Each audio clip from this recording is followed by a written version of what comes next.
This webinar is a showcase of STEM calculus co-requisite support across 3 colleges. And my name is Myra Snell.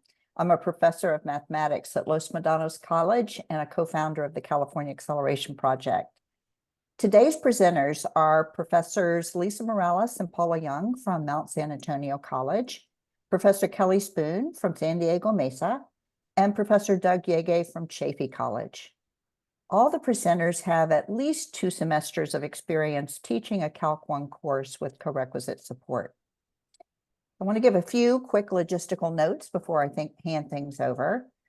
With 4 presenters and nearly 100 registrants, we decided to use the Q&A function today in Zoom. Chat's only going to be used for announcements and general information. You can submit a question using the button at the bottom of the Zoom window. You might have to hit the more or the 3 dots to see it. And the question will appear to the audience when it's answered. We'll pause to give each presenter time to answer questions out loud after their presentation, and presenters can also continue to answer questions in writing throughout the webinar, and the answers will be visible to everyone. Today's presentations will focus on a typical class day instead of nuts and bolts of the co-requisite model, because we want you to get a feel for how a lesson plays out, how topics are introduced, and how support is integrated across classrooms represented here. But that said, each presenter has prepared a handout to answer all your questions about the nuts and bolts issues, such as units, days and times of the class is scheduled, the textbook, how grading's done, embedded tutoring, all of that kind of thing. And the nuts and bolts handouts are available in a resource folder on the CAP website. And we'd like you to refer to these handouts for questions to nuts and bolts questions so that we can stay focused today on the classroom itself. You'll see a direct link to the resource folder in the chat in a moment. And for future access to these resources, if you lose the link, you can just go to our website at accelerationproject.org and go to events, and you will see the resource folder there. All right, without further ado, I will hand things over to Lisa and Paula from Mount SAC. Thank you, Myra. Thank you. Hi, everybody. I'm Lisa Morales from Mount San Antonio College, and I'm going to be presenting today with my colleague, Paula Young. We're presenting together today because we have worked together for quite a few years on our calculus with support model. We do all of our preparation together and then have a very similar structure of our course. At Mount SAC, we have had our co-requisite model for a few years, so we've kind of tried it all, and we're going to share with you today where we're at and what we currently do. Maybe even some things we're thinking about modifying, because it is just this ongoing process as our populations sort of change. So here's a day in the life of our class. Our course numbering, if we happen to refer to the course numbering, 180 is our Calculus 1 first semester calculus class, and we call our support course 18A. As Myra said, we have this nuts and bolts document in that shared folder in the chat about the details, but we'll just go over a couple of logistics regarding the way Mount SAC has its co-requisites set up, or specifically the way our calculus with support is structured. So our classes, as in Paula and mine, are typically 2 days a week. There is an option to do a support model on a 3rd day. Ours are 2 days a week, though. So the target and support are both days. And the total time with the class and the support is about 3 hours for each class meeting. We personally use what we call a partially flipped model, or some people call it a blended model, where we have students watch video lessons that are due before most class meetings that we have created ourselves, along with notes packets that follow along with the content in the video lesson. So that's how you're going to notice we have so much time for a lot of kind of interactive work throughout the 3-hour block. But again, for more details on logistics, you can reference that folder and that handout. So after our students watch the video lesson, and this is through Canvas. They log in, and so we were able to track that they've watched the video, and there's even some embedded questions that they answer as they proceed through the video. When they arrive to class, the first thing that they're going to do is discuss with us what we call the CYU for short, or check your understanding. So this is meant to take less than 10 minutes. And so what we do is we provide them with a worksheet with 1 to 2 problems that can be submitted before class for extra credit related to the video that's due that day. So to recap, the students will watch the video. They can then practice the topic before coming to class by doing this worksheet, and they have to submit it before class to get the extra credit. And then what we're going to do is go over like a little refresher almost of that video content. So we're going to display our solutions and go over them. So we have them pre-written in advance so that we can sort of touch bases and go over them. These questions are meant to be similar to the easy questions on the homework or the practice that they're about to be sort of starting on in class. This check your understanding set of problems is meant to act a bit as a refresher of the video. Some students watch the video right before class the night before, but they are made available earlier. So if a student, maybe it's been a while since they watched it early in the weekend, this is a bit of a refresher of the content. And it's a warm up for what we are about to do. So what we're about to do in the class is a lot of board work and group work, which we'll talk about in detail a little bit after. And this really is getting students in that mindset of working and thinking about what we're going to be doing that day. And one of the questions we always get asked is, well, what if a student didn't watch the video? This serves as a mini lecture. It's not obviously a substitute for watching it, but it's at least a little bit of a intro to where they feel like, okay, I can jump into the next activity that follows after the CYU. So we're going to jump into this, reviewing a couple problems. We also tend to say, were there any questions from the video as well? So after going over these, if somebody took a question down in their notes, we would answer that during that time. And then we are up at the boards. So the next thing that's going to happen in our classroom is what we call 360 board work. So as in, we're utilizing all of the boards around the classroom. We are fortunate, I know that not a lot of colleges are, or not even all of the classrooms in our building have this, but we do have, for the most part, whiteboards all around the room.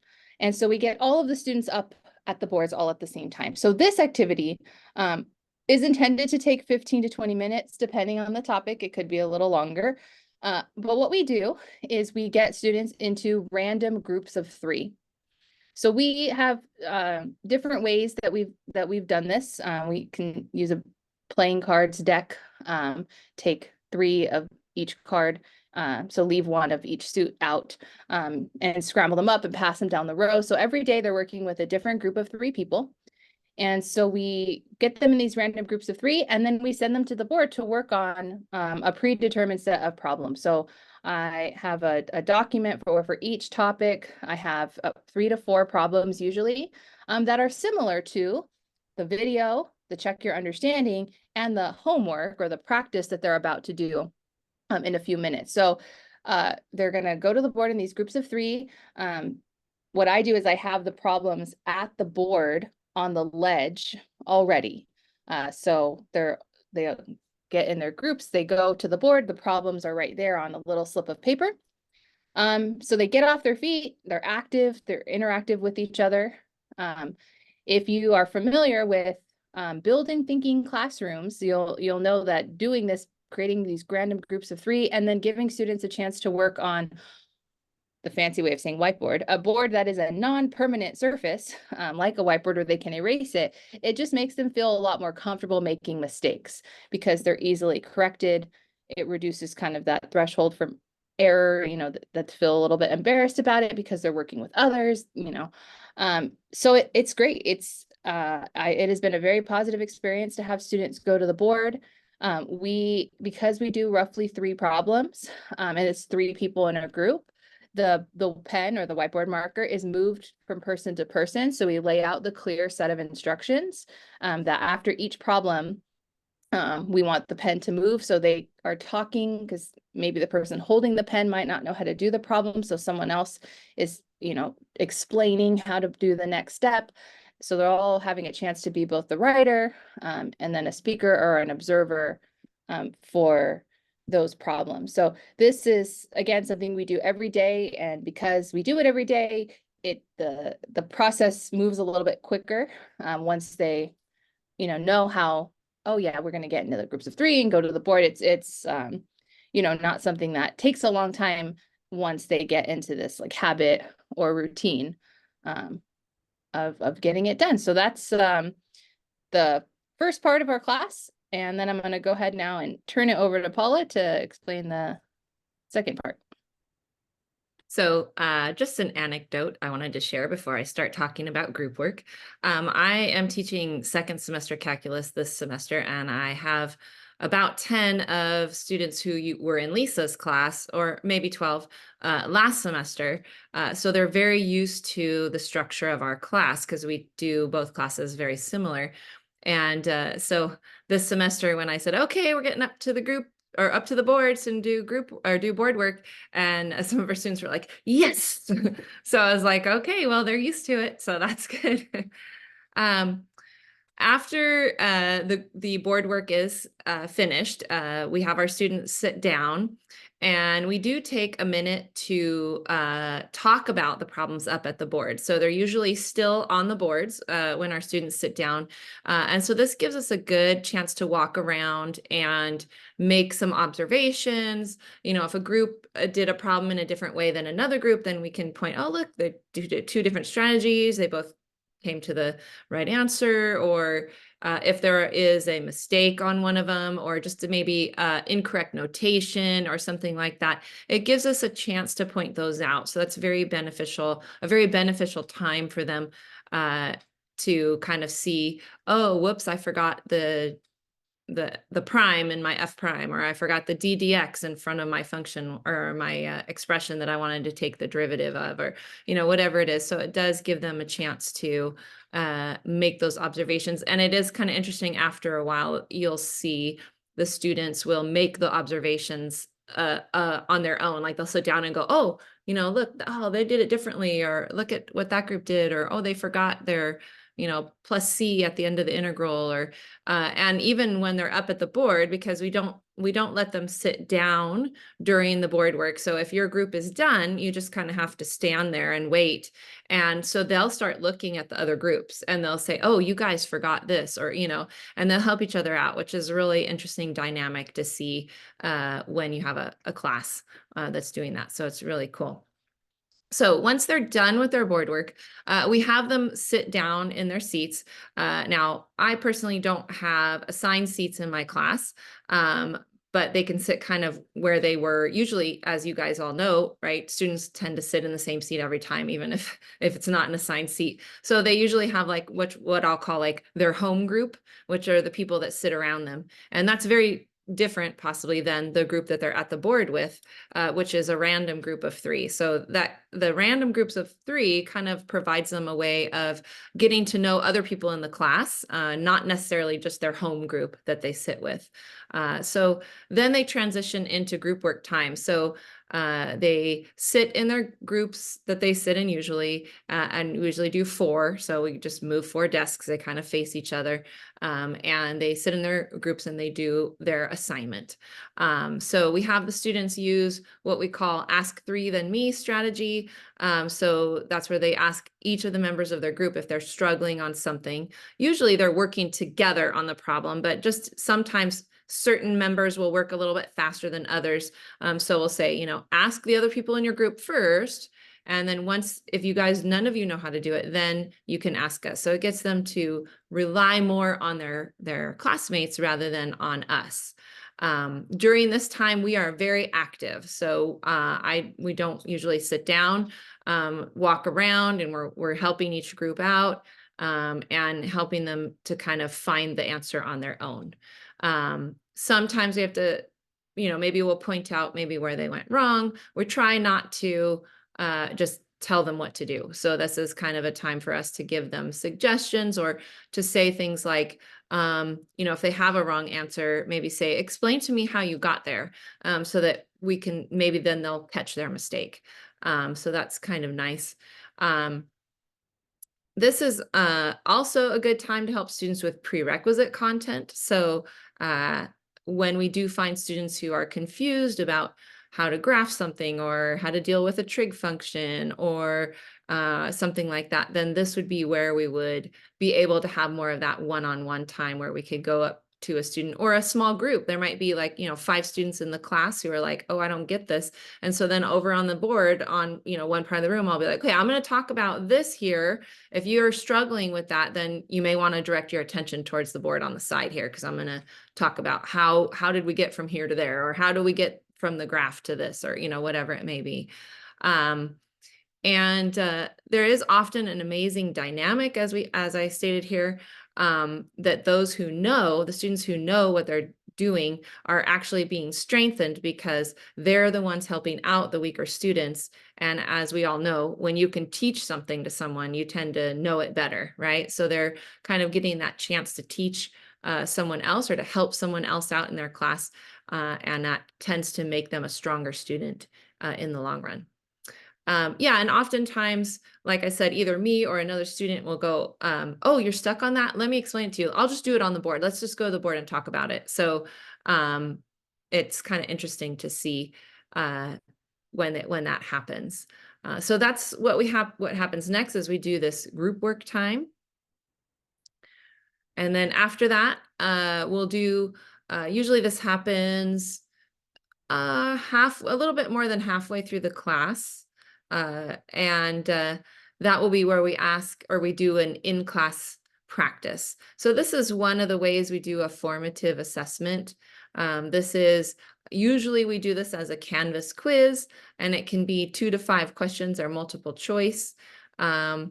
And it helps a student to gauge where their current level of understanding is. If they can successfully complete all of the questions on the in-class practice on their own, then that means that they're on the right track for this topic. Now, we allow them to take the quiz, which we don't really call a quiz, we call it in-class practice.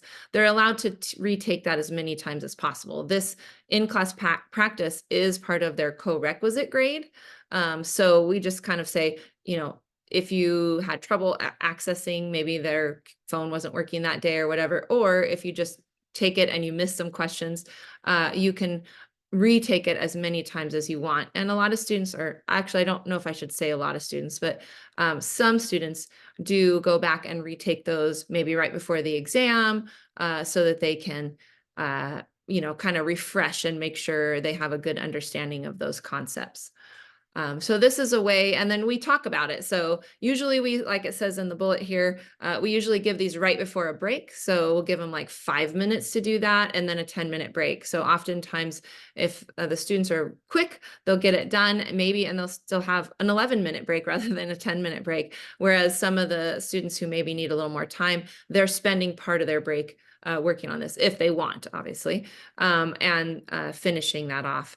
And this, then when we come back from the break, we ask, hey, do you guys have any questions on this? Did anybody get anything wrong? Anything surprising on there? And this will help them to determine, are they ready for the quiz that they're going to take at the end of class? The quizzes, these quizzes, the in-class practice they don't close until the end of the semester usually. So again, they can go back and retake them, and it only counts their highest score. Speaking of quizzes, the last part of this cycle is to give them a quiz at the end of the class. So we usually give about a 15 to 20-minute quiz. This is done on paper, and we return it the next class at the beginning, and we go over it the next class at the beginning. This is a way for them, obviously, to see, did I really get what we talked about today? We do allow them, because again, this is from material from that day. So there are some students who need more than a day to let the concepts sink in. And so we do allow them to make up 1 quiz per unit.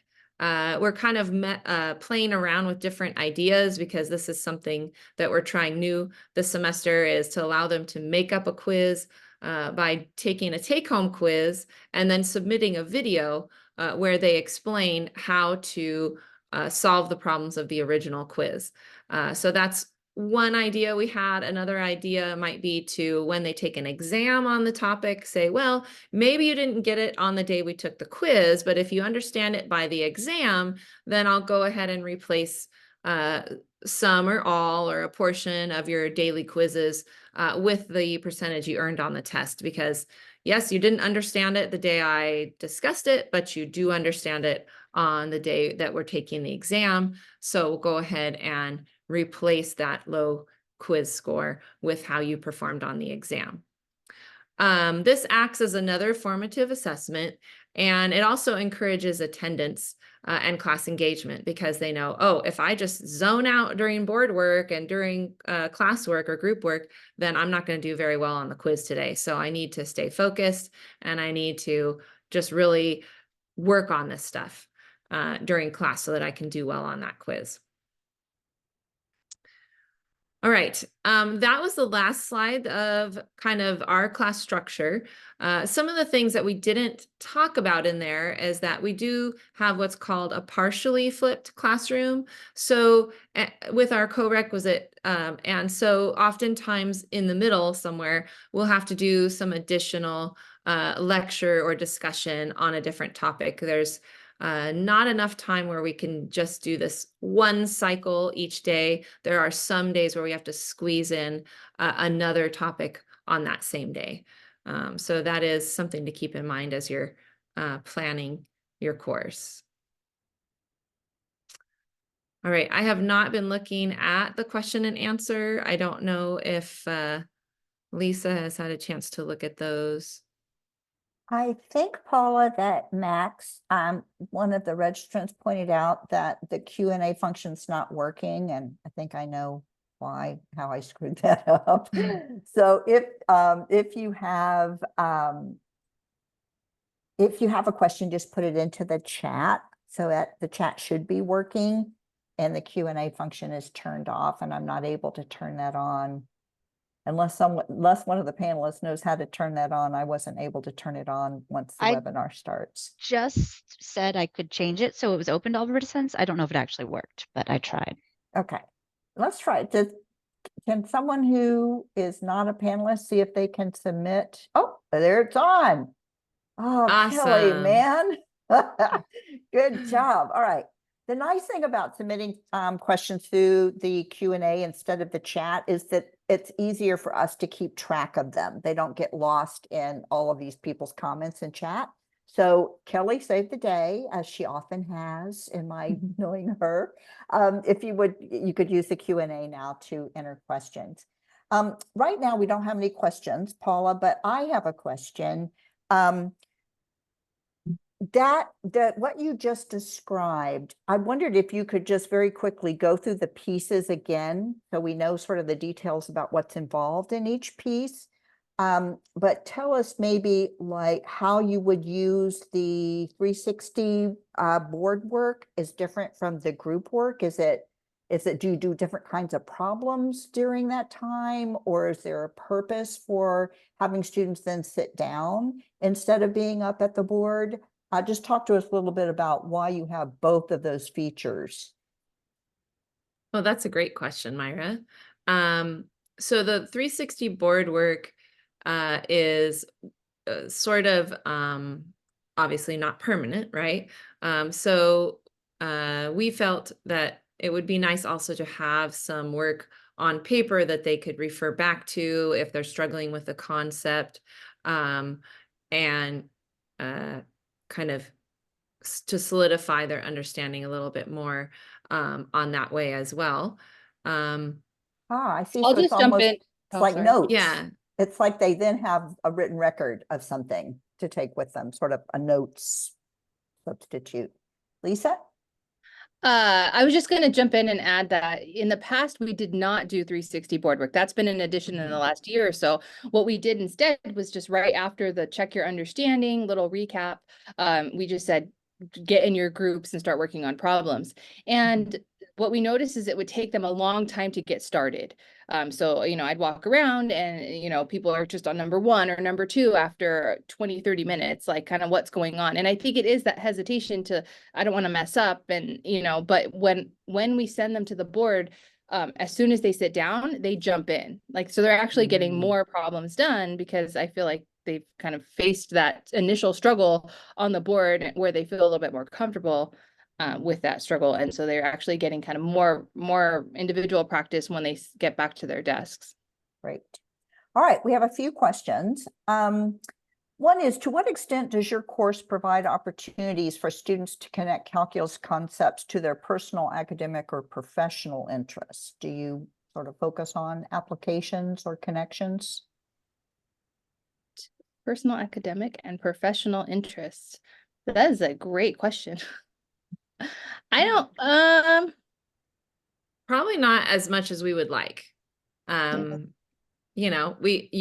guess you pick and choose what you spend your time on. Obviously, we would love to have some problems that were targeted towards certain fields and that kind of stuff, or some situations. And we've chosen to spend a lot more time focusing on our teaching. And that may be something we would want to add in the future, I think, though, definitely. Yeah, I mean, if anything, I attempt to see if it's going to connect to another class. When we have been fortunate at Mount SAC to do some community of practice events with the entire natural science division. So we've spoken a lot with, especially like our physics and engineering department, and talked about things like notation or when we get to application problems. So I think we attempt to connect it to like, oh, if you are taking physics, you're going to see it here. But I don't think we do a lot of trying to connect it to like their personal life. Of course, besides like think about this thing, very small, but nothing, I know that it's that direct. All right, here's another question from Violetta. She starts by thanking you and saying hello.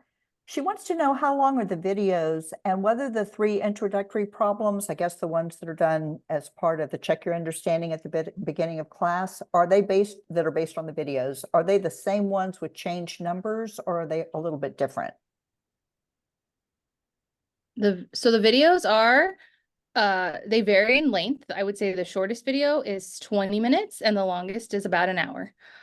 So they are what would happen in a lecture in class. So we do let them know in advance that they range, and we do tell them in the syllabus approximately how long each video is, and to plan for it to potentially take more time to watch it. If you're going to pause, take notes, really think about it. So that's the case. And in terms of the 3 intro problems, they're on par with the content that's covered in the video. Same with there's some embedded questions in the video. And so I think they're pretty similar to those as well. We didn't intend to just take a problem and change a number, but I would say it's on par with the difficulty.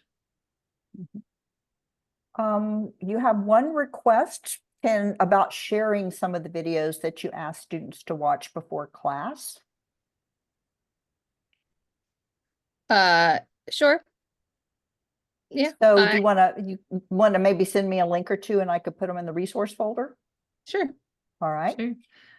A question from Max. What do you do if only half of the students go up to the board when you ask them to during the board work part? I have not had this problem. I do just say everybody's going to the board and they all go to the board. And I will tell you, I have had a student last semester in Calculus 2, I also had him in Calculus 1, who is legally blind and still goes to the board and still participates and engages in the conversation.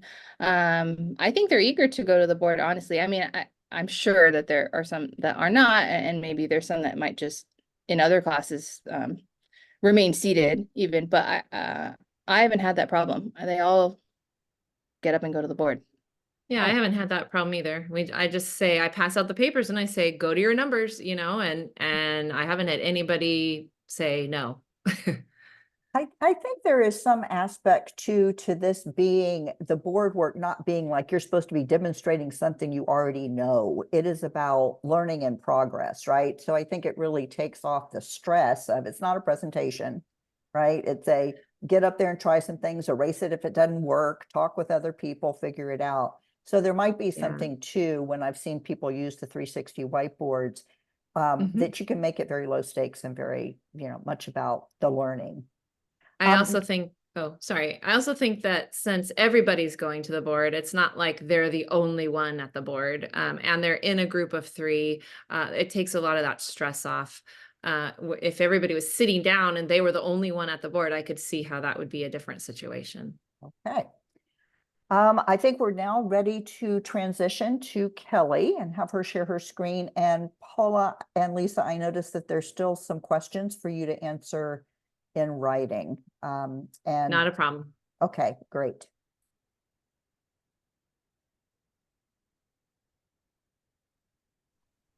All right, thank you, Myra. So hi, everyone. My name is Kelly Spoon. I am a math faculty member at San Diego Mesa College, where I've been for the past 8 years. And prior to that, I was at a lot of different community colleges in San Diego as an adjunct. Just to give you a little bit of background about San Diego Mesa, we are part of a 3-college district. Within our district, we are the largest of the 3 schools. Our headcounts are just under 20,000. They used to be 25,000, but we're sort of on the way back up from that enrollment drop that everyone saw. We currently have 14 full-time math faculty, and we are hiring. So I'm going to use that as a sales pitch. If you have any great adjuncts or you're looking for a new place, feel free, reach out. Our Coreq calculus class is a linked course. We've linked our 5-unit Calc 1 with a 1-unit refresher lab. These labs were something we had on the books prior to AB 705. They were previously courses that students could sort of take at a self-paced way, and they worked through either Alex or My Open Math to like get up to a 70%. It was a pass, no pass course. So when AB 705 rolled around, we had an easy curriculum choice to make these supported classes by just linking them. So for our students, this ends up being a 6-unit course, 5 units of that calculus course, 1 unit of lab, but we do meet for 8 total hours. So thankfully, our union had already worked with the science instructors to get parity for those lab courses. So we are paid for those full 8 hours. So it's 8 units to me, 6 units to the students, and this is how it's scheduled. So you can see on the slide, my class looks like we're meeting for calculus on Mondays and Wednesdays, and that we are meeting for the refresher course, which is a trig refresher, on Fridays. In reality, we're meeting for calculus all of this time, and there's no real delineation between the calculus class and the support or the refresher. So a typical day in my class, we almost always start with some sort of warm-up activity. We're going to talk about this more. Then we move into board work, maybe a small example before that to talk about the mathematical communication or notation necessary. And then we wrap up with notes and some time for them to get started on some practice of their own. So that warm-up activity, that comes from James Lang's work in small teaching. There's this whole section he has about how in order for students to do the higher level Bloom's taxonomy, that pieces that we want them to be able to do, the critical thinking, the problem solving, they need to understand and have a good understanding of just the like basic recall and facts. Like students can't really apply the product rule unless they know what the product rule is. So his research is all based on learning science, and it says there are 3 ways that we can help students with this, and that is prediction, retrieval, and interleaving. So retrieval practice is something as simple as starting class with a think, pair, share like this, the muddiest point. Like what was confusing about Monday's class? What are you still wondering about? So I might give my students like 2 minutes to jot this down. I'll give them scratch papers so that they will actually do it. And then I ask them to turn to a neighbor and share and see if they have the same thing or something different. I might just give them the scratch paper and say, write down everything you remember from the last class, and then do the exact same thing. So that's one way that we're working in sort of that retrieval practice, which is them bringing back that knowledge they saw the previous class, so that they're starting to build those neural pathways. Another thing I like to do is, if I can, bring in a question where I am having them do retrieval for what we learned previously, and then predicting where we're about to head. So the example on the screen now is one that I did in week 2. We had spent all of week 1 just talking about rational and polynomial functions. And I had introduced some of the limit notation, but I just gave them this as a start and said, write down as many things as possible. I had them working in groups. And then after they had worked and written down a lot of things, we as a class went through, listed everything. And then I said, okay, well, write down as many limit statements as you can about this graph. Maybe think about the asymptotes, that whole, and write down some limit statements. And so then we had that sort of prediction of what maybe we would write those limit statements as before we had ever formally discussed those graphical limits. I also do this sometimes with the which one doesn't belong, making sure that one of the components of the which one doesn't belong is something we haven't seen yet. So in this case, maybe the day that we're introducing the chain rule, giving them something like this and having them like, well, what do you think we might do for this problem? After we've done that, like I said, sometimes we might need a little mini lecture on what's happening, but typically we just transition to board work. It's okay, you have an idea. Hopefully in the warm-up, I was able to formalize what that limit notation looks like. Now let's go to the board, similar to what Lisa and Paula were mentioning with this building thinking classrooms framework. So this relates to the second section of James Lang's book. In order for students to become good critical thinkers, for us to work in those higher levels of Bloom's taxonomy, we need to be the ones connecting, practicing, explaining.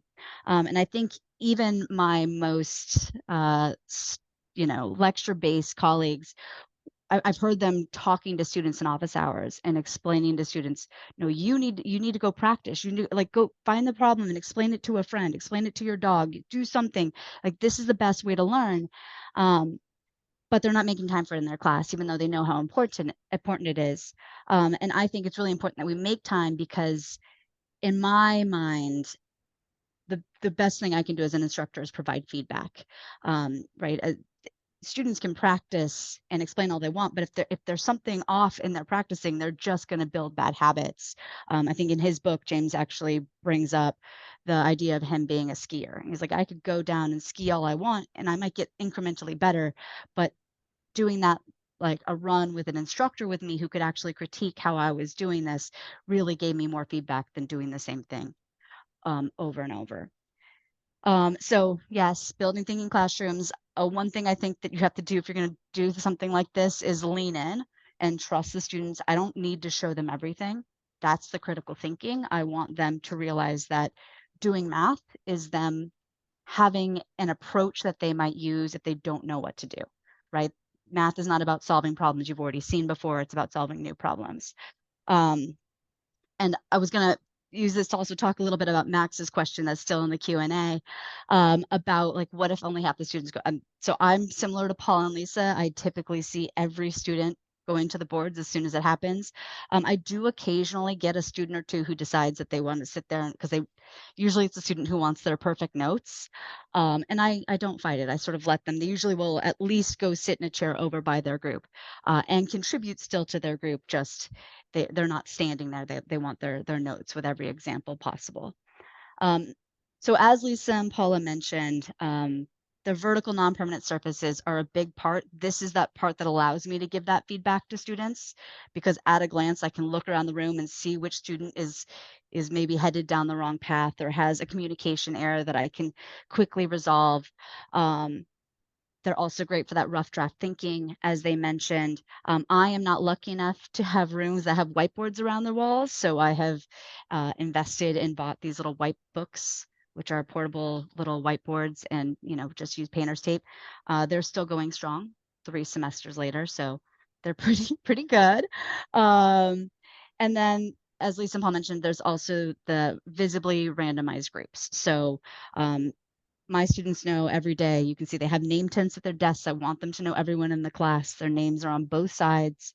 When I assign them to groups, they're always in groups of 3. I just use a deck of cards where I've removed one of each card type. And then they go forth, they work. I find this is really nice for sort of allowing for that randomization to help with those gaps in knowledge, because there's typically a student in every group who might have some piece that might help put that puzzle together as they work on those problems. And again, they get to find new people that they maybe work better with. You'll find those students when those home groups, right, when they're working with the students they sit next to, they're maybe not reinforcing the habits that we would expect or hope for. So it's nice to have them moving around the room. Additionally, it really sort of removes some of the status that there might be, right? Or some of the ideas of like, oh, when I go to the group, so-and-so is going to do the work, or going to answer all the questions because they know everything, because they're going to in a group with maybe two people they've never worked with before. So they have that opportunity to sort of be the expert in this moment, because no one has any expectations for what they know. And so what this looks like, I do sort of what Lilajal calls the thin slicing. So next week, we're going to introduce the power rule. Because power rule questions doesn't take very long, I might give them 6 and say, each of you do 2. And then just sort of keep adding a little bit of complexity. So we take some moments like, okay, what made these harder? What did you guys do on that 4th one? Probably give them some hints that no one is right on that 4th derivative. Then add a little bit more complexity. And then, oh, is this more complex? I don't know. But in each of these 2, trying to show them all the different ways I can ask the same question, so that they can see, okay, I could use the word differentiate. I could use this prime notation. There's a bunch of different ways for me to ask the same thing in calculus. And like sometimes half the battle is figuring out what I'm actually supposed to do with that problem. So, and that particular day, I would end with this particular slide and have them work through this. And I might have everybody finish this and then have groups. Some groups would have actually done the distribution and then use the power rule. Some would have used the power rule for both factors and then just multiplied those results together. And so then I would have us discuss, like, are these the same? Which one do we feel is correct? And we might introduce the need for the product rule at the end of that class and jump into some information about that. So this is a typical, we might spend 60 minutes at the boards doing this type of work. We can do things with sketching limits that gets more exciting. Again, we're starting with something that's pretty scaffolded, something that's easier. And then I'm taking that scaffolding away. And then this is ugly, but adding infinite limits and limits at infinity to that same problem. So again, just the idea of like, I want my students when they're at the boards to sort of always be a little bit like, oh, can we do this? Like everybody should be struggling. It's not just a one student, like it is a very much, we're in that sort of like liminal space of really having to think about and figure out what it is we're doing. There's no mimicking that's going to be happening. So like I said, about 60 minutes, typically just this kind of thin slice progression of problems. I don't think too hard about it. I will just take an existing worksheet or something like that and just grab some problems and toss them in there. They might be from different sources, which helps me get that different sort of language. And during that, I'm in the middle of the room, sort of looking around and usually giving quick nudges. So I might yell out like, oh, looks like the 9s, they figured that out. That was interesting that they distributed that. And sort of like, so people have a place to look for if they're stuck. And then after each problem, I typically will go to a group's work and walk through what good things they had there. So like, oh, this is great. Here's a place they could have cleaned up their communication. I try really hard to, in those moments, make sure that there's a group on both sides of the class so everybody can see sort of what I'm talking about. But I do lead that little bit of debrief after each problem to make sure we're all on the same page, unless it's a problem where everybody, all the groups across the board got there and I can just say, okay, let's try something harder. I used to have an embedded tutor. She has left me to do a master's in math. So she would just jump in and work with a group that seemed to be struggling. This semester, I'm having to do that a little bit. If I see a group really in the weeds, I might get them started or go over and help them out and then walk away as soon as I can so that I can take in the whole group again. I've also this semester had to do a little bit more of like, hey, ACEs, could you turn and help? It looks like the twos might be struggling. Would you mind, giving them some ideas? So that way they're kind of working as my embedded tutor for me. And then we finish up with that wrap up with notes. And so for me, I think there's this sort of idea that like you're either a lecture-based instructor or an active learning instructor. But I think, like I said, the lecture-based instructors will tell students you need to be active, you need to be practicing and explaining. The active learning instructors will tell folks, well, I have these videos and I have all these ways to ensure students have watched my videos. And so I think we would all agree that both are important, right? Like doing the problems yourself is important, but learning from experts and having someone communicate the correct notation, communication, why these things work is important too. So I actually do spend time in my class, which I can with those extra 3 hours, doing a short lecture. So like, what was the main takeaway? Why does it work? And here are a couple of examples so you have something to take away for the day. So this is what that looks like. It's usually 30 minutes towards the end of class. I provide skeletal notes that they aren't having to write down definitions, and we just sort of add in our bits and pieces. I make sure to put all of those notes on OneNote so that they can focus on whatever they want to focus on in that time, and then come back if they want to and look through those notes. And then this is the one part I'm really still struggling with this semester. Previously, I had my embedded tutor, Allie, and she would just sit in the back of the room and sort of keep me, I don't know, grounded. She would just like raise her hand and be like, Kelly, why exactly? What you just said this word, what do you mean? And so she like really made me define everything I was doing and slow down and take more steps. And so without her, and it became a norm. Like everyone in my class, I would try to do a one single example before I sent the students to the boards. And that one example would take 30 minutes because my students were asking so many questions. And I haven't gotten there yet with this semester, and I don't know if it's the lack of Allie sort of making that the norm during the lectures, or if I've become better. I don't think that's the case. I think it's not having Allie, and so I need to figure out a way within my lecture to sort of empower students to ask questions that they don't necessarily think are, worth asking, because Allie did that by normalizing it, by doing it to me all the time in class. And sometimes she would even go sit and work one-on-one because you could see a student not understanding something and she would sort of see them start to struggle and she would go over and quickly talk to them. So I very much miss Allie for this. After each class, I do provide my students a whole list of what was happened on Canvas. So if there was a lecture, I give them the lecture notes blank. They can, of course, go find the completed ones on OneNote. We might do a skill builder, which is a worksheet. Those don't happen that often. They're usually something I hand out for the last like 15 minutes of class, and then students can start that and then take it with them, and I'll post the keys to that so that they can figure out if they're really understanding what's going on. And I also make sure that my students have access to all the materials in a UDL sort of setting. So for every topic we cover in class, I have a different example, a different set of notes that I have worked through on Canvas. So if for some reason, lectures at a certain pace in class that may not work for every student, they have the ability to go back and watch that lecture at their pace on Canvas later. And so that's my typical day. On Fridays, we do have quizzes, and I'll talk a little bit about them. But I wanted to add a little bit because I taught Calc 2 over the summer.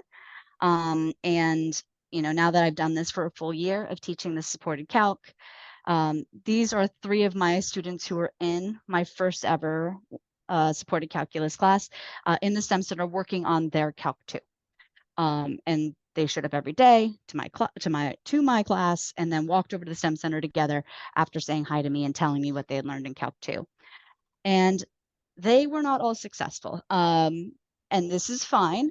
But there were a number of students who went into my colleague's Calc 2 where I had purposely chosen this colleague to sort of filter my students to. Everybody teaching Calc 2 is very much a lecture-based instructor, but I've seen his assessments, they're fair. I knew how he broke down his grading was also a pretty fair and reasonable thing for students. And while he lectured, like he was a very engaging lecturer. I was like, you guys are going to be fine. Just practice on your own. And I had, I think, 5 of my students in his class who I would not have guessed for a second would not pass Calc 2, who did not pass.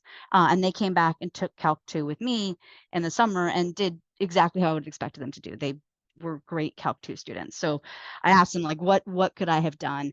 And I'm not sure there's a whole lot, but reflecting on what happened in Calc 2, I think one thing that has helped my class be really successful is moving from a deficit based, like, oh, the students don't know how to do X, Y, or Z, to more of an asset based approach to that. It's like, okay, they don't know how to factor, but they also don't have any bad habits with factoring.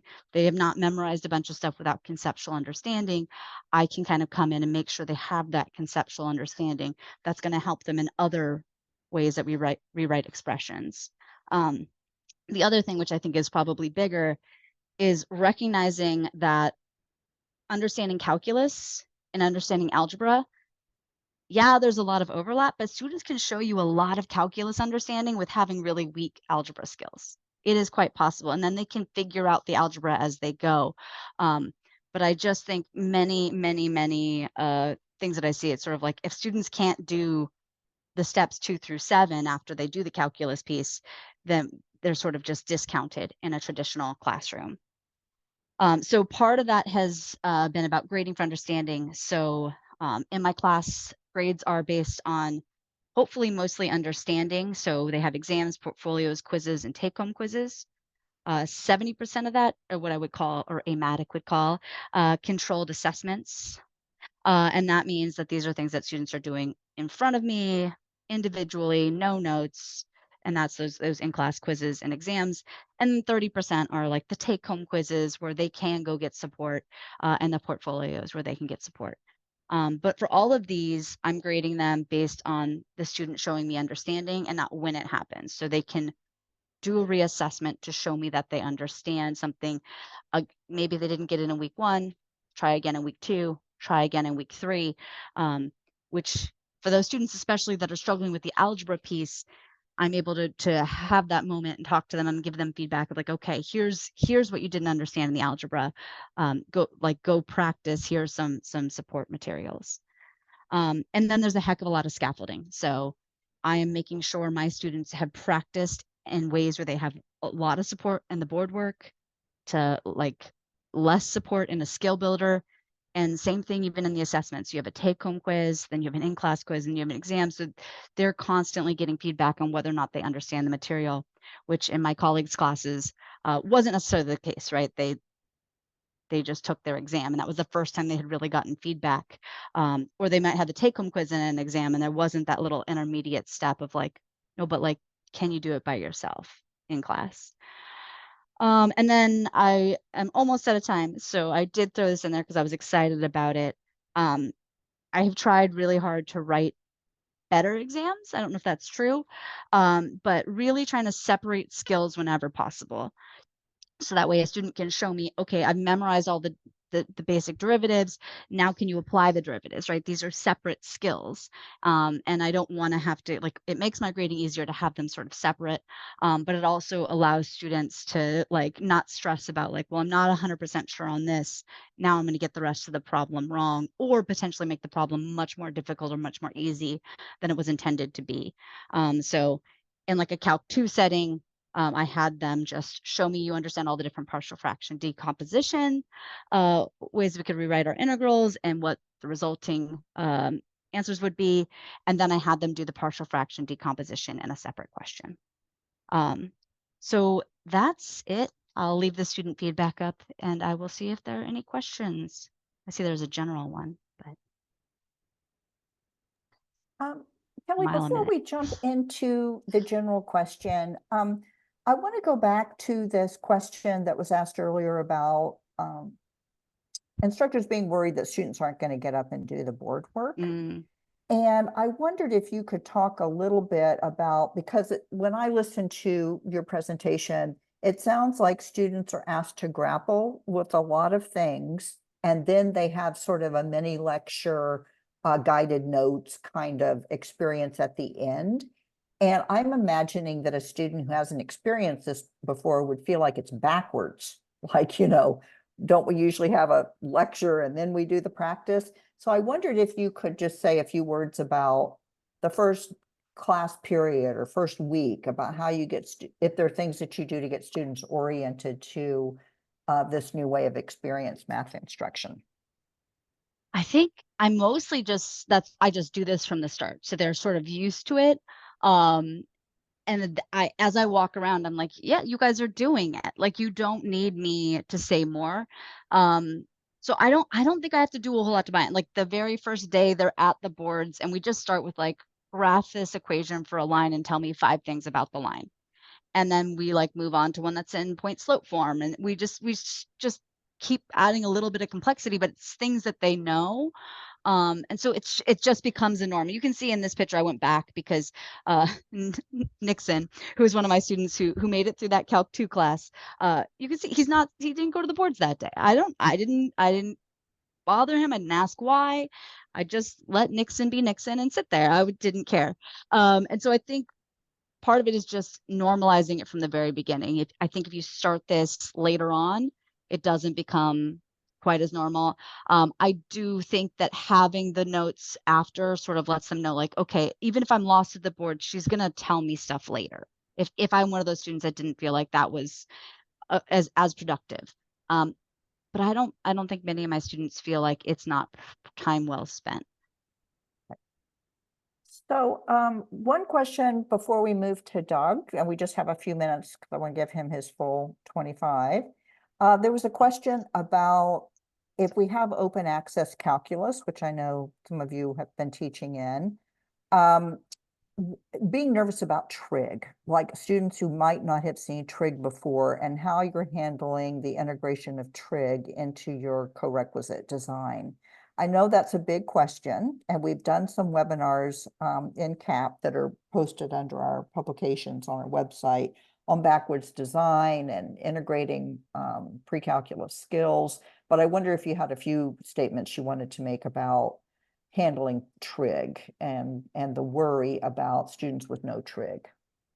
I mean, I use myself as an example to my students. I mean, I took pre-calculus in high school, and trig was one chapter of our textbook, right? And I have a degree in math, so I was like, I got through it, and I still don't have the unit circle memorized. I can construct it, but it's not something that's in my brain. I always have to think about it.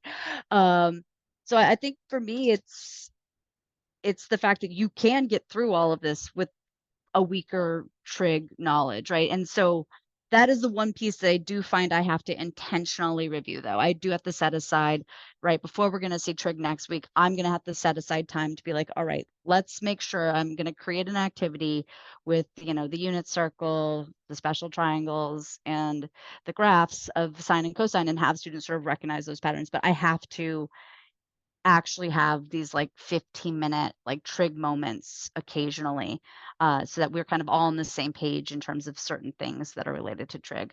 But my students who made it through 150X, where I did very little trig review, in my Calc 2, where there's a lot of trig, they all figured it out, picked it up.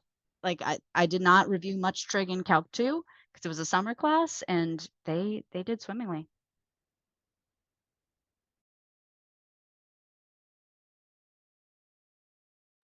Instead of fielding that question to other panelists, you could maybe Lisa or Paula could type to Joel's question. It's under the answered now because I also type, but you could add additional comments there. And we'll move on to Doug Yege from Chafee. Hey, good afternoon, everybody, and thank you for having me here. I wanted to comment on two of the questions, actually, just real briefly before I get started on the trig aspect. It is true that a lot of these students are coming in without trig, even just anecdotally, by a show of hands, people that either didn't see trig in their last class or it's been quite a while since that's happened. That is the one area I'd say that I actually do spend a lesson or a couple of lectures going over the basics of right triangle trigonometry, how it relates to and constructs the identities that are necessary, you know, how all of that relates to the unit circle. So I don't generally run a lecture style class anymore, but I do say that is one aspect where I feel that I need to fill in the gaps a bit, and then we again get up and work through some problems to solidify that. Well, I'll go ahead and share my screen and get started here then. So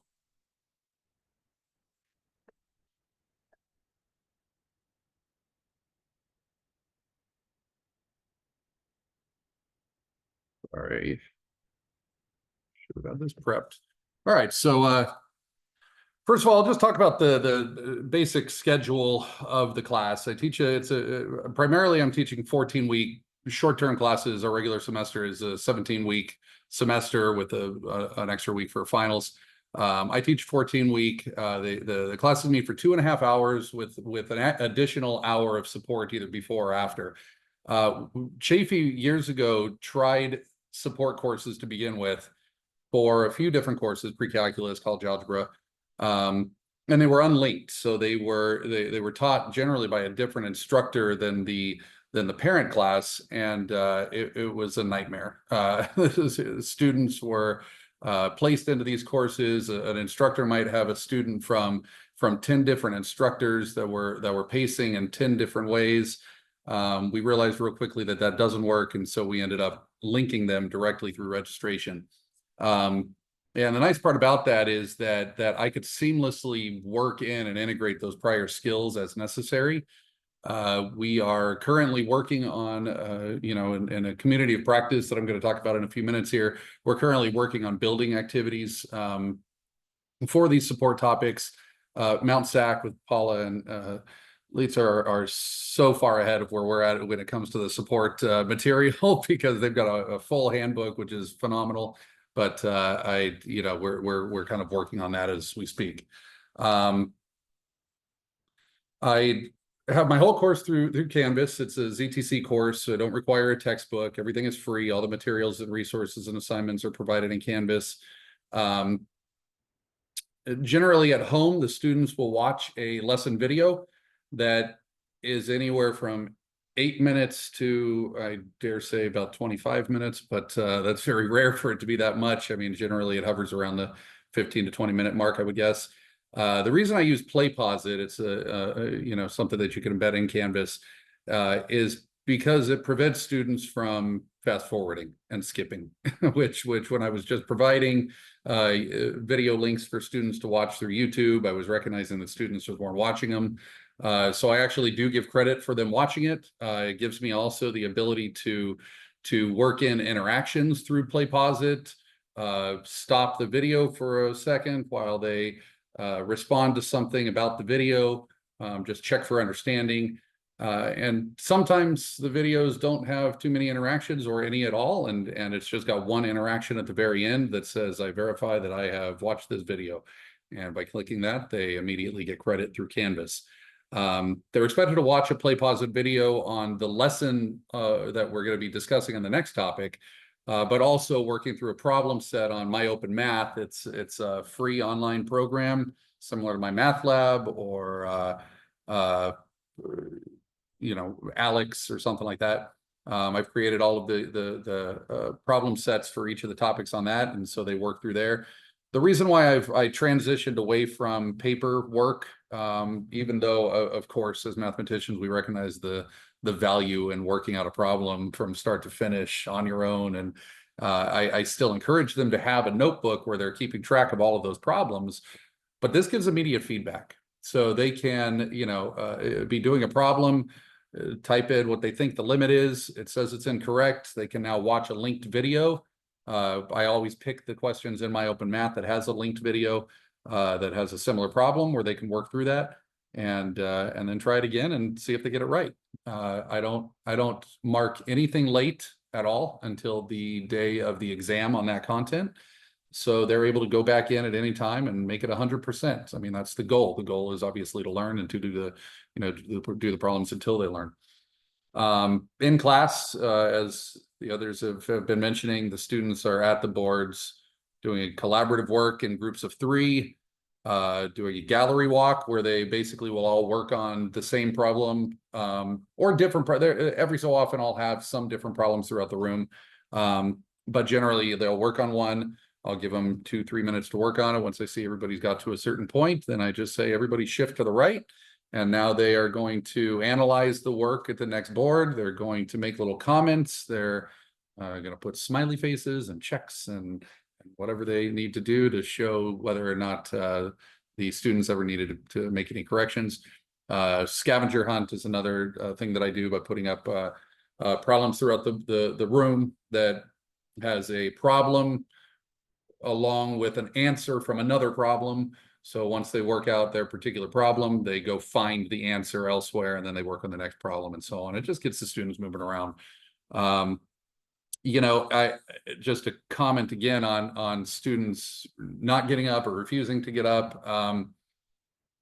I was going to say that I think that the biggest way to avoid that happening in general, I mean, there was a student last semester that I had. She was an international student. She didn't speak very good English, and I think that it was concerning to her. So there was a couple of times where she wanted to just stay at her desk and work, and I allowed her to do so. Same thing that Kelly was saying. You know, it's not like you need to go over there and force them, and hey, your group's at the board, you need to stand up.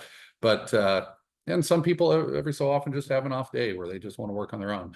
But by and large, all of my students get up to the boards, and I think that the reason for that is because of the importance of building community at the very beginning of the year. The first day of the semester, I have an icebreaker that I do. Let me see if I can get to that. That icebreaker is called People Bingo. This is just the one that I happen to use. I know there's all kinds of icebreakers to get people to talk, but this one just seems to be a fun one. I tell my students at the very beginning, look, everybody, you know, this class is run in a very active way. Everybody is going to be expected to be engaging with others. Everybody is going to be expected to be up at the boards on a regular basis. I realize that a lot of students are, you know, not necessarily the extroverts, and that's okay. You have your own role within your small group of 3, but when you're with your group of 3, you still need to be engaging. You still need to be working together. You still need to be talking. And so once we, you know, once the students kind of build this community within the classroom,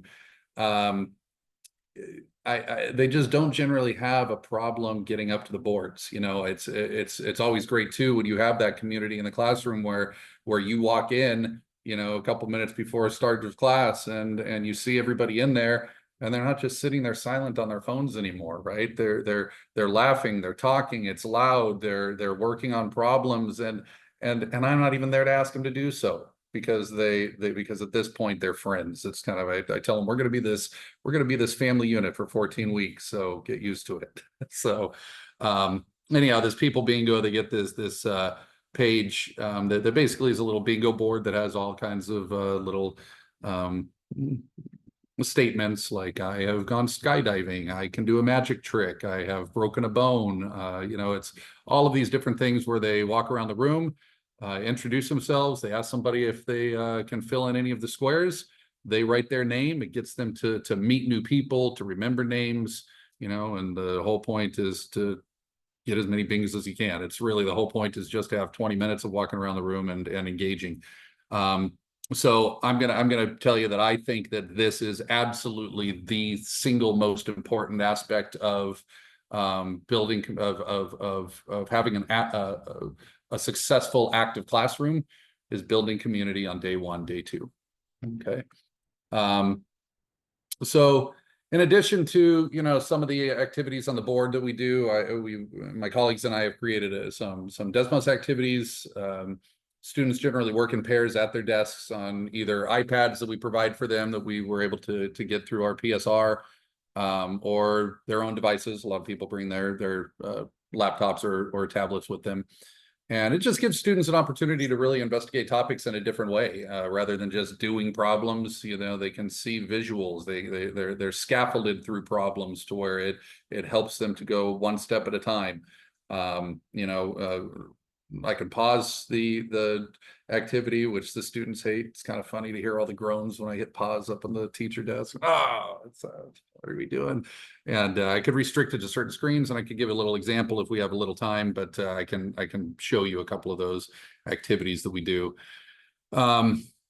We also have a community of practice. Once the support courses were built, our dean was nice enough to be able to compensate us for the time that we spend at these meetings, which take place every other Friday for 2 hours. We're trying to work on a third hour, mainly because a lot of times we get together as a large group first to discuss how things have been going in class, kind of any housekeeping issues. And a lot of times that large group conversation goes much longer than we really want it to go. And we have less time to actually work on the content and the activities in our groups. And when I say the different groups, we're teaching us support courses for pre-calculus, for statistics, business calculus, calculus 1, and math, quantitative reasoning. So we actually have calculus 1 is only one of 5 courses that we offer support as well. So anyhow, we break into our course specific communities, and that's where we're building these new activities. This is a requirement. If you register or you sign up to teach a class with concurrent support, then you are signing up also for being available on those Fridays. So I feel like I missed a slide somewhere here. No. Anyhow, okay. Well, yeah, I skipped past this one. Basically, the calculus 1 is a 4-unit course. The concurrent support is an extra 2 units, but it's not degree applicable. Basically, just for this typical class day, I'll talk you through it. I've already talked a bit about it, but it begins with students coming in, having watched the videos. I am very active in watching Canvas and what the students are doing for at least the first 2 weeks, because you have to get on top of the students a lot of times that are coming into a class where this is not often normal for them. They're not used to having to watch something before coming to class. Students are used to a traditional lecture style a lot of times. And it's true that some students don't watch the videos. And I think that a lot of times the students recognize very quickly how far behind they are when I ask them to do a problem on the board and they are standing there dumbstruck. So that's why also we have 2 other members of the group. And but it's also why I'm paying attention, and a lot of times I'll just individually silently talk to them and be like, hey, just make sure that you're watching those videos before coming to class.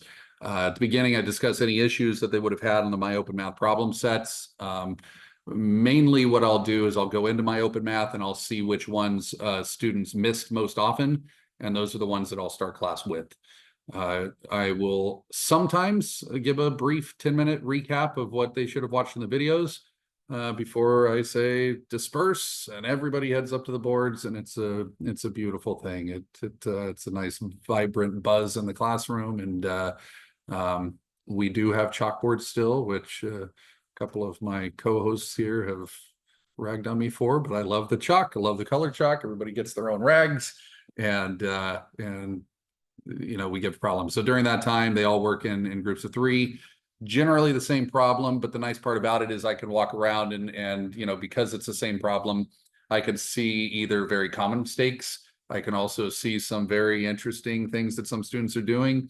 I can target a certain group if I realize that they're very off track, but sometimes I just let them, most of the time, I just let them struggle and maneuver through the problem, and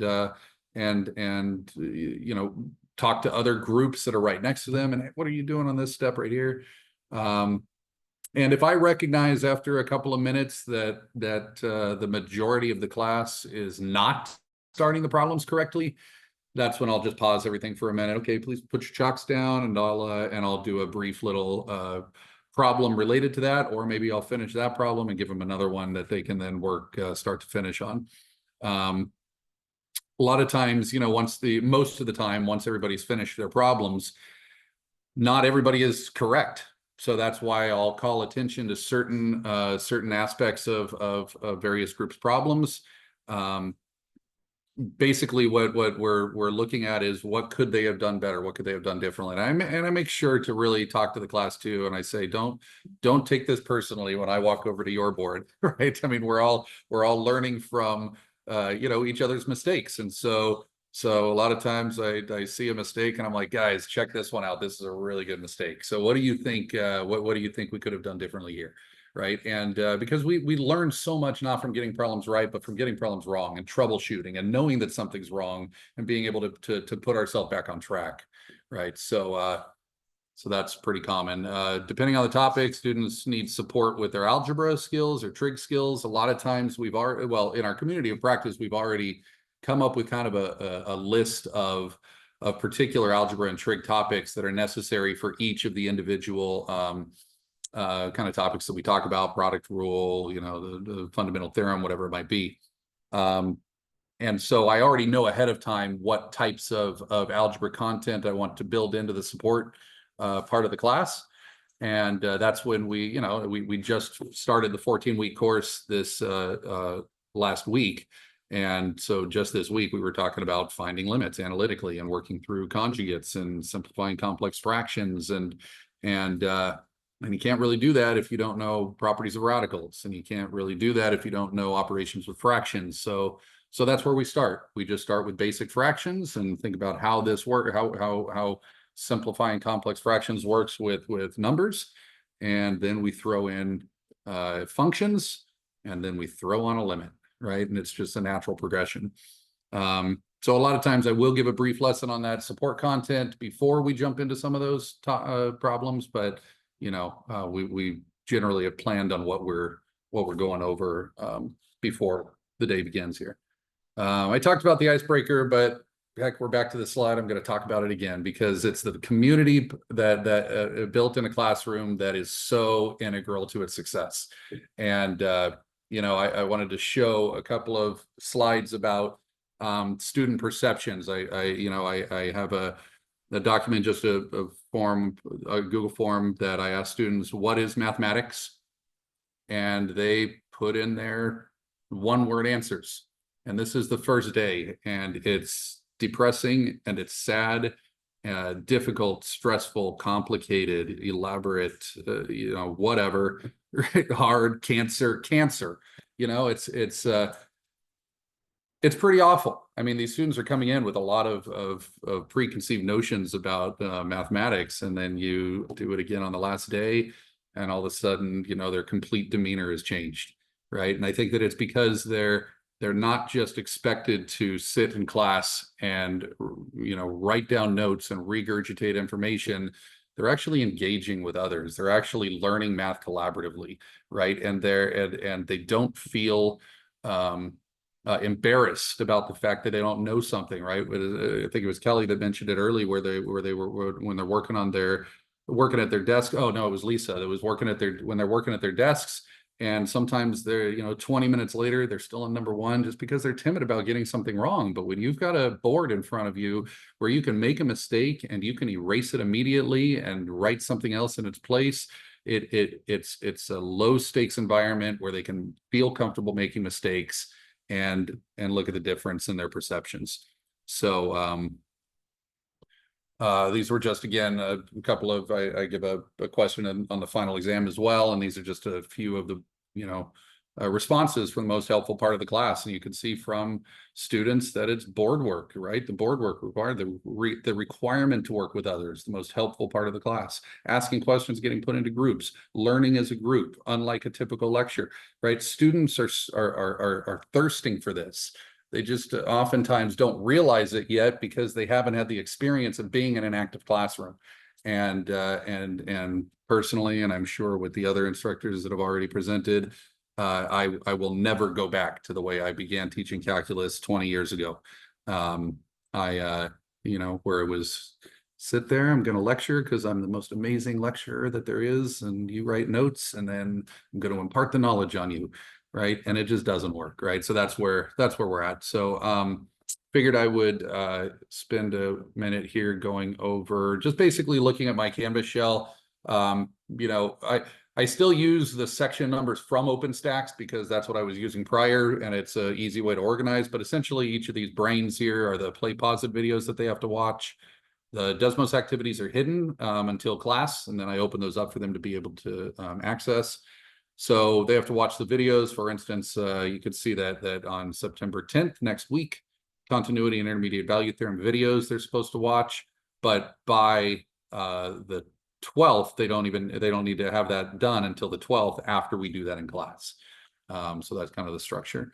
All of my videos are, on YouTube, but they were turned into play posits. And they're just using my slideshows that I used to use and talking over those.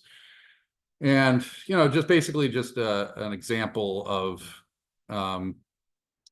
or a couple of examples of the Desmos activities. There's one on related rates where it just kind of scaffolds a bit here. Functions and their derivatives is a cool one where they kind of investigate which is the first, the second derivative.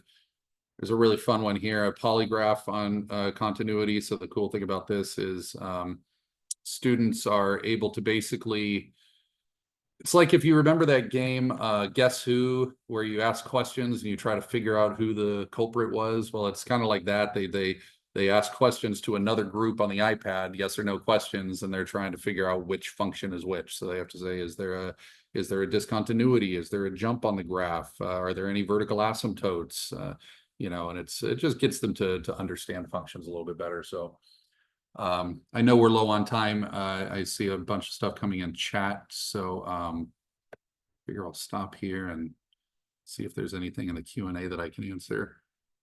I think some of these, Doug, might be more general. Why don't we start with one? I think one question from Banson maybe is more directed at you. Yeah. The what says, I bet at some point you didn't build community in the classroom. What was the progress or journey that led you closer and closer to trying to build community in the classroom? Yeah, well, it really was, I started teaching full-time at Chafee in 2013. And right about that time, there was a movement at Chafee called Math's Way, where we were trying to restructure our algebra sequence, the sequence that went from pre-algebra, beginning algebra, intermediate algebra, college algebra. You all remember it. We built full, basically we wrote our own textbooks for that was built with activities and active learning. And it was right about that time that we began the process of trying to find ways to build community and create a sense of belonging in the classroom and get students engaged. And yeah, at the beginning, I look back now and it wasn't as successful as like getting everybody up and happy to be up at the boards. I mean, at the beginning, some students were very resistant to it because this is just not how, and they would even say, this isn't how I learned, right? I don't learn this way. I learn by taking notes, right? And they think they do because that's what they're used to until you show them differently.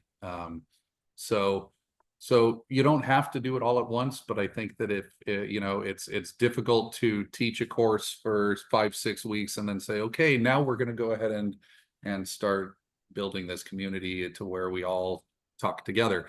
I think it's something that really works best if you do it on day one. So I hope I answered that answer.